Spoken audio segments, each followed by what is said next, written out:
तर देश पातळीवर सगळ्यात मोठी मूव्हमेंट म्हणून कॉकरोच जनता पार्टीची ही चळवळ उभी झाली। खरं तर CGIचं स्टेटमेंट येणं त्यामध्ये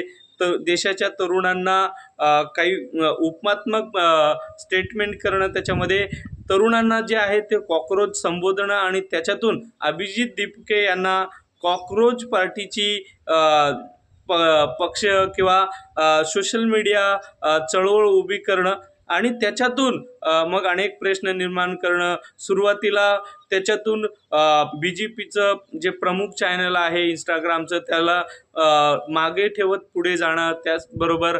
देशभरामध्ये मोठ्या प्रमाणात तरुणांचं संख्या त्याच्याशी जुडणं आणि त्याच्यातून अनेक प्रश्न निर्माण होणं, अनेक आरोप आणि अनेक प्रत्यारोप त्याच्यावर होत असताना आपली भूमिका घेऊन पुढे जाणं असं आपल्याला दिसत असताना सत्ताधारी BJPनी त्याचं कनेक्शन पाकिस्तानशी, त्याचबरोबर त्याचं कनेक्शन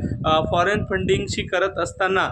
अभिजित दीपकेंनी वेळोवेळी ती चळवळ पुढे नेताना आपल्याला दिसलेली आहे। 2011 नंतर ही सगळ्यात मोठी चळवळ देश पातळीवर दिसली। त्याच्यामध्ये अनेक आरोप होत असताना एक आरोप असाही होत होता की ही जी चळवळ आहे ती फक्त सोशल मीडिया पर्यंतच मर्यादित आहे, त्याचं कनेक्शन पाकिस्तानशी आहे, ही चळवळ जास्त टाइम टिकून राहणार नाही, यासारख्या अनेक प्रश्नाला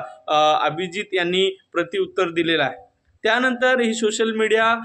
जी चळवळ आहे ती 22 मिलियन पर्यंत गेली आणि पूर्ण देशभरामध्ये या सगळ्या विषयांची मोठ्या प्रमाणात चर्चा झाली। त्यानंतर दिल्लीमध्ये जंतर मंतरमध्ये झालेलं आंदोलन आणि त्या आंदोलनामध्ये मोठ्या प्रमाणात जे आहे देशभरातली तरुण सहभागी झालीत आणि त्या सगळ्या याच्यामध्ये